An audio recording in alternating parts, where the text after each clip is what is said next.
Olá, meu nome é Sônia, eu faço parte do Centro Espírita Kardecista Fraternidade Luiz Sérgio de Vinhedo, São Paulo. Estou aqui novamente em função do projeto Gotas Fraternas, que traz a cada semana a reflexão sobre um capítulo do livro Pão Nosso, de autoria de Emmanuel, com psicografia de Chico Xavier. E hoje nós vamos falar sobre o capítulo 72, que tem o título Contempla Mais Longe. E como sempre, Emmanuel faz suas considerações a partir de um versículo do Evangelho. E o versículo escolhido para essa lição foi o seguinte: porque com a mesma medida com que medirdes, também vos medirão. Jesus. E essa passagem está no Evangelho de Lucas, capítulo 6, versículo 38. Então ele já começa falando sobre a questão dos julgamentos, né? Que não devemos julgar. E aí ele começa a lição da seguinte forma: para o esquimó, o céu é um continente de gelo sustentado a focas. Para o selvagem da floresta, não há outro paraíso além da caça abundante. Para o homem de religião sectária, ou seja, uma religião intolerante, a glória de além-túmulo pertence exclusivamente a ele e aos que se lhe afeiçoam. Para o sábio, este mundo e os círculos celestiais que o rodeiam são pequeninos departamentos do universo. Transfere a observação para o teu campo de experiência diária e não ouvides que as situações externas serão retratadas em teu plano interior, segundo um material de reflexão que acolhes na consciência. Ou seja, nós só conseguimos enxergar fora aquilo que está dentro de nós, aquilo que a gente conhece e reconhece. Mas nossa verdade é sempre parcial, ela é relativa à nossa verdade, às nossas experiências, ao significado que nós demos às nossas experiências. Então a gente nunca pode achar que a nossa verdade é a única verdade, ela é apenas uma versão. E aí ele continua: se perseverares na cólera, todas as forças em torno te parecerão iradas. Se preferes a tristeza, anotarás o desalento em cada trecho do caminho. Se duvidas de ti próprio, ninguém confia em teu esforço. Se te habituaste às perpetuações e aos atritos, dificilmente saberás viver em paz contigo mesmo. Respirarás na zona superior ou inferior, torturada ou tranquila, em que colocas a própria mente. E dentro da organização na qual te comprases, viverás com os gênios que invocas. Ou seja, é uma questão de sintonia. Se te detens no repouso, poderás adquiri-lo em todos os tons e matizes. E se te fixares no trabalho, encontrarás 1000 recursos diferentes de servir. Em torno de teus passos, a paisagem que te abriga será sempre em tua apreciação aquilo que pensas dela. Porque com a mesma medida que aplicares à natureza, obra viva de Deus, a natureza igualmente te medirá. Então todos nós projetamos aqui, ou no plano espiritual, aquilo que está dentro de nós, as nossas crenças, os nossos valores, aquilo que a gente já conhece. Por isso que ele dá a referência, né? O esquimó. Para ele, a referência dele é o quê? Gelo e comida, basicamente, né? Então essa é a referência que ele usa para analisar o que seria para ele o paraíso. E nós também fazemos isso o tempo todo. O que eu vejo fora é o que está dentro de mim. São as minhas lentes, né?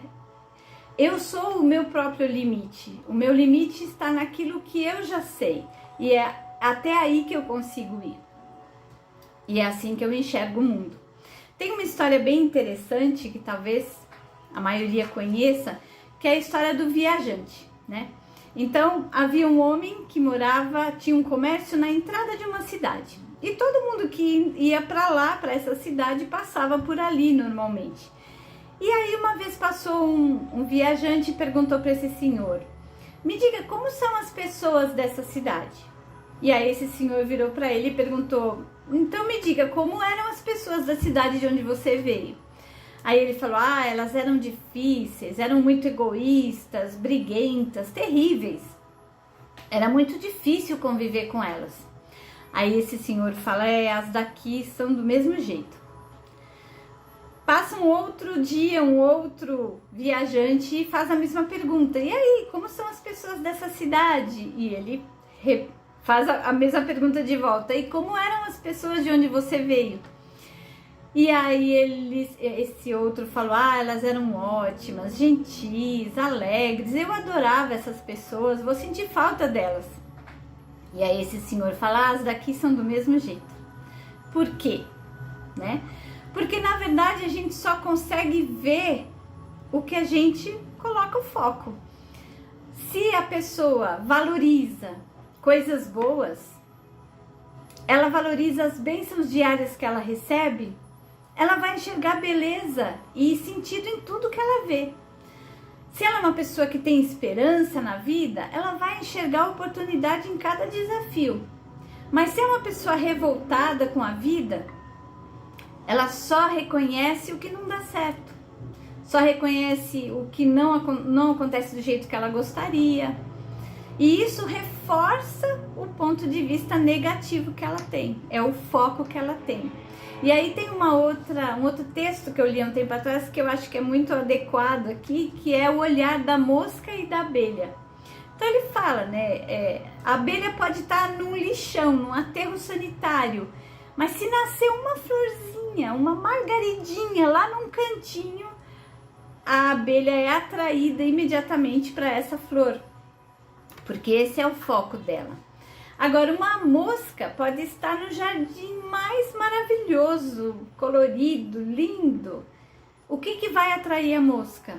É o que está apodrecendo, o que está morto, o que está com cheiro forte. É isso que atrai a mosca. E é o jeito de viver de cada um dos dois, né? A mosca ou a abelha tem esse jeito de viver e é uma escolha também. A gente tem essa escolha, né? Qual é o olhar que a gente quer ter da vida? É o olhar da mosca, que só vê o que não tá bom, que só reclama, que tem um olhar negativo, ou eu quero ter o olhar da abelha, que enxerga o melhor em cada um? É isso que esses viajantes tinham, né? Um só olhava o pior das pessoas, então ele só ia reencontrar novamente, aonde ele fosse, em que cidade fosse, a mesma coisa, o que ele consegue enxergar. Da mesma forma, aquele que enxerga as coisas de forma positiva vai encontrar pessoas boas aonde ele for, porque ele tem esse foco. E aí a gente precisa também ter clareza sobre o pensar diferente, né? A importância da gente estar aberto ao que é diferente daquilo que a gente está acostumado. Conhecer outros pontos de vista, outras ideias, outras experiências. A gente só cresce quando a gente aprende coisas novas, diferentes daquilo que eu já sabia. E respeitar, né? É muito importante que a gente entenda e respeite quem pensa diferente de nós, porque do mesmo jeito nós também queremos ser respeitados no nosso ponto de vista por aqueles que pensam diferente de nós. E esse é um direito. Pensar diferente é um direito. E é na diversidade que está a riqueza. A gente só cresce realmente quando a gente consegue abarcar também na nossa vida outros olhares sobre as mesmas questões que a gente está acostumado. E Jesus nos disse: a boca fala do que o coração está cheio. E é para a gente refletir do que eu tenho falado. Quais são os assuntos que me interessam, né? O que eu ponho mais foco?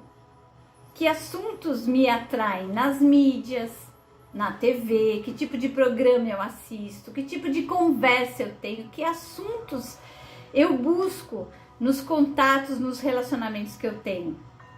Nós precisamos ficar atentos a isso e sermos mais seletivos para que a gente possa ter bons pensamentos, boas ideias, porque elas geram boas sintonias.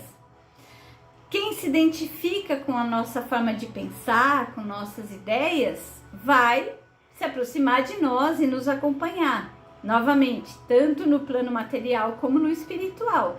Então eu vou encontrar pessoas que serão meus amigos porque pensam de uma forma parecida com a minha e vão me acompanhar de alguma forma, da mesma forma no plano espiritual. Que tipo de companhias espirituais que a gente está atraindo, né?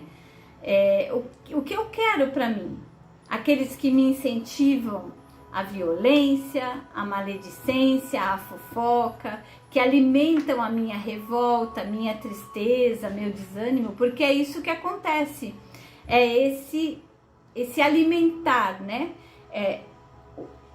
As entidades espirituais que se aproximam de nós, elas nos alimentam, tanto para o bem, se forem boas, como para o mal, se não forem tão evoluídas. Mas quem determina a atração, quem se aproxima de nós, somos nós, com nosso foco, nossos pensamentos. Então a gente vai querer aqueles, com certeza, que nos ajudam a crescer, que nos incentivam ao bem, ao perdão, à união e ao amor.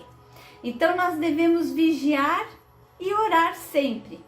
A vigilância tem a ver com os nossos pensamentos, né? Com que tipo de sintonia a gente está tendo, que assuntos eu tenho focado, tenho me interessado. E a oração tem a ver com o nosso fortalecimento para a caminhada, a comunhão para com Deus. Então que possamos todos nós ampliar a nossa visão de mundo, respeitar e aprender com o diferente, olhar o melhor da vida sempre, ser gratos pelas bênçãos que recebemos a cada momento, mas também pelos desafios que nos fazem crescer, se soubermos aprender com eles. Muito obrigada pela atenção de todos, muita paz e luz.